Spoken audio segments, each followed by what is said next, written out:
Face to Face is brought to you by Ever Bilena, Beauty in You.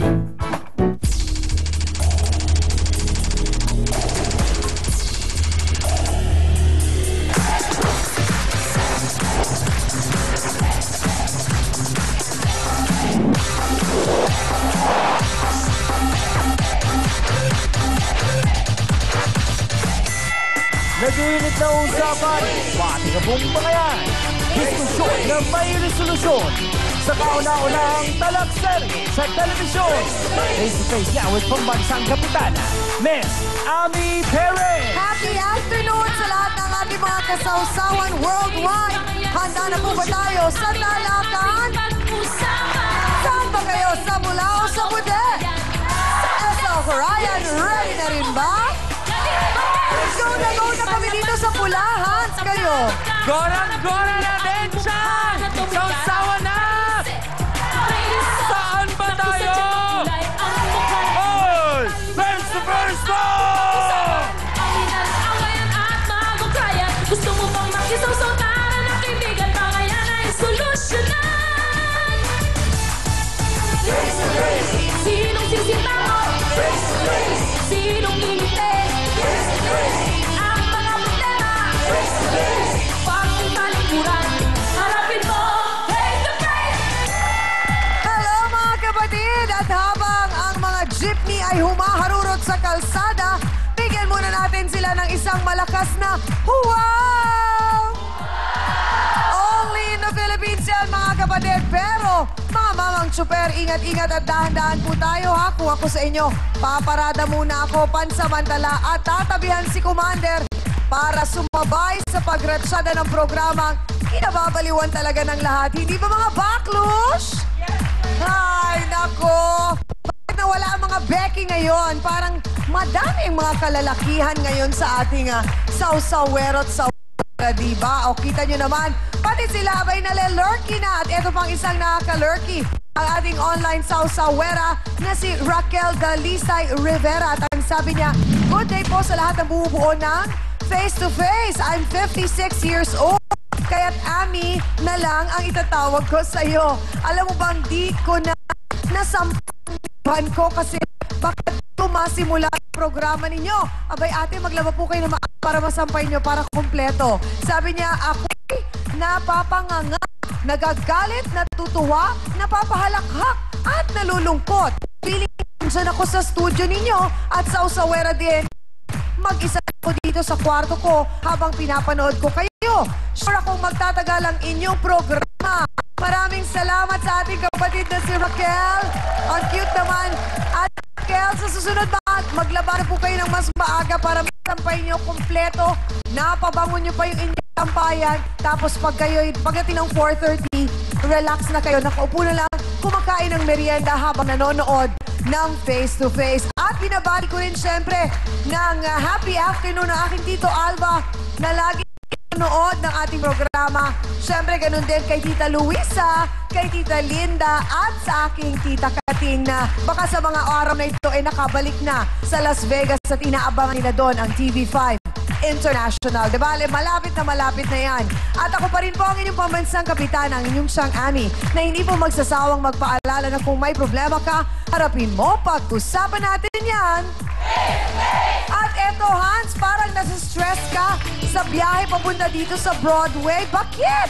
Oo nga, Chang. Naku, medyo malala ang traffic ngayong araw na to, ha? Taga mai-stress ka at naku, mauubos ang iyong pasensya. Mabuti na lang naalala ko ang sinabi ng tatlo nating kasama na haba-habaan pa natin ang ating pangunawa. At eto, makikilala niyo na po sila, ang ating legal expert, Attorney Benedicto Acosta Jr. At syempre pa, isa rin pasyensosa, ang ating psychologist, Dr. Margie Holmes. At ako, eto, kung talagang tiis ang pag-uusapan, kayang-kaya niya yan. Reverend Father Sunny Merida, ang ating trio tagapayo! Naku, Chang, speaking of mahabang pasensya, abay parang medyo kinukulang yata ang ating mga bisita. At sila nga ba ay talagang nagkakasukatan daw? Ay, nako, paano? Dahil matapos daw niyang maka-something-something ang kanyang mga boylets, may ichinika raw ito, kaya naman galit na galit sa kanya ang kanyang mga boys. Kalurky ka naman, te. Ayaw ni Hans ng ganyan. Kiss and tell. Yan ang ating face-to-face issue of the day.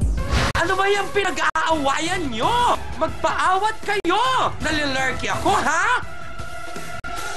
Kamay nagagalaw siya, pinagkakalat niya. Pinagkalat nila sa lugar namin na maliit na daw, tapos may itim daw. Plastic siya eh. Pag nakatalikod mo anong pinipinbox niya. Sigurado, kahit ipaan ko pa to sa'yo, malaman mo. Yung mga pinagsasabi nyo, wala na sa akin yun. Gagantihan na lang kita. Kaya ko rin gawin yun. Ano ba ang kanyang pinagsasasabi? Mabuti pa, face-to-face na! Masakit daw para sa kanya na pagchismisan ang kanyang pagkalalaki at ang masakit pa, ang kanyang kababata at ex-jowa ang nagkakalat nito. Ano ba ang mga ikinakalat nilang kwento tungkol sa'yo? Nino Costanillo, pasok!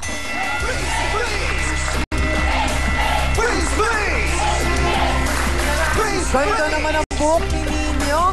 Sino nag-ayos ng hair mo? Ako lang po. Ikaw? Ako lang po. Oh, galing naman. Ilang taong ka na? 20. 20. Nag-aaral ka pa? Hindi na po, stop na po. Oh, bakit? Walang tuition. Oh, anong pinagkakaabalahan mo? Sayaw po. Ah, may grupo kayo, sumasayaw.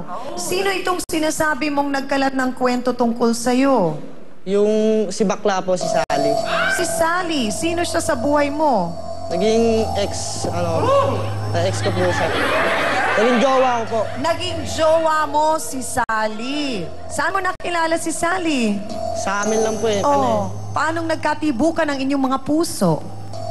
Niligawan mo siya? Ligawan ko po. Oh, Nakainom po ako noon. nakainom ka. O, nagtagal ba ang inyong relasyon? Kada pupunta po siya sa amin, lagi po may inuman eh. Oh, ano bang itsura ni Sally? Babae na siya, babaeng babae na, gano'n? Hindi po. Oh. Lalaki pa rin. Mas Okay. malaki pa ang katawan sa akin. Mas malaki pa ang katawan sa'yo. Pero bago kay Sally, dati kang may naging jowa na Becky. Wala po. Wala, first time First siya. time. Oh. Bakit? Biglang naisipan mong Becky naman. Oo ko lang po kasi sinubukan ko lang din po. Dahil nakainom ka. Ang dami talaga nangyayari pagka nakainom, hindi ba? So, nung matapos ang inuman, kayo pa rin. Apo. Oh, nagtagal ang relasyon? Hindi po. Mga gano'ng katagal? Siguro mga 3 weeks lang po. Kala ko 3 hours lang eh. Kamusta naman yung relasyon ninyo? Okay naman po, bigla lang nagkaroon ng chismis sa amin eh. Ano yung chismis na yun? Chinismis ako ni Sally tsaka ni Jason, yung couple namin. Jason kasama niyo sa grupo? Apo. Okay, anong Chinismis po chinismis? na maliit daw po yung ko, tapos may team. May team daw po. Bakit naman kailangan ikwento pa ni Sally yun? Yun nga po, hindi ko alam. Oh, Kaya gusto kong alamin kung anong reason nila, bakit nagkakalat nila. hindi mo siya kinausap tungkol doon. Hindi pa po kami nakapag-uusap eh. Sigurado kayo na sila ang nagkakalat? Paano mo Opo, nalamang na lang. sila? Sinabi po sa akin ng mga kagrupo ko tsaka mga tambay po sa amin. Kung sa palagay mo, Ninyo, na hindi yun totoo, bakit ka naapektuhan sa Kasi chismis? po parang dinadown po nila ako pa. Oo. Kasi nahihiya na po ako pa. Talaga bang kalat na doon sa lugar ninyo? Kalat na po. Tapos, wala po kasi ako nagiging jawang bakla ngayon lang po nangyari. Oh. Pero yung Jason, hindi siya Becky. Parang magpagkabakla rin yun eh. Ha? Oh, bakit mo naman nasabi? May sayaw po kami noon tapos nagsabay sila sa CR. Oh. Sa akong kagrupo. Oh. Ngayon, titignan daw nung koryo namin yung patingin naman ako niyan, dito silisilip daw niya. Tapos, umarang daw kasi umihi po eh. Tumalikot daw po. Teka lang, ang tanong ko, malaking issue ba yun para sa inyo, mga kalalakihan? Yung kinaano ko lang po, yung pinagkalat po eh. Ah, yung pinagkalat kasi naman talaga. At dahil nga daw po sa bago niyang jowa na isang Becky, nalaman niya ang sikreto ni Nino. Siya raw po ang tunay na nagkalat kung ano nga ba ang itinatago ng kanyang best friend? At bakit nga ba niya ito ginawa? Tawagin po natin si Jason Jake Letada. Pasok! Naku po! Bakit kayo ganyan? Sandali lang! Diretsahang tanong. Jason, bakit kailangan mong ipagkalat ang balitang yon tungkol kay Nino? Hindi ko po pinagkalat yun, ma'am eh. Sino ang nagkakalat ng balitang yon? Si Sally po. Bakit niya kinakalat? Dalawa kayo. O, so bakit kailangan mong ikwento sa iba? Hindi mo sa akin kinento, ma'am. Kasi pinagkakalat din kasi ako ni Rani. Na? Ni Mark na bading daw ako. Hindi naman totoo. So parang ang kinakalat mo naman daw kasi maliit. Ikaw naman kinakalat, Becky. Pero diretso ang tanong, Jason, Becky ka ba? Hindi, ma'am. Oh, eh di naman pala. Oh, pero may ebidensya ba si Jason na mas malaki ang kanyang dinadala at mahalaga pa talaga ito? Malalaman natin yan sa pagbabalik po ng Face to Face.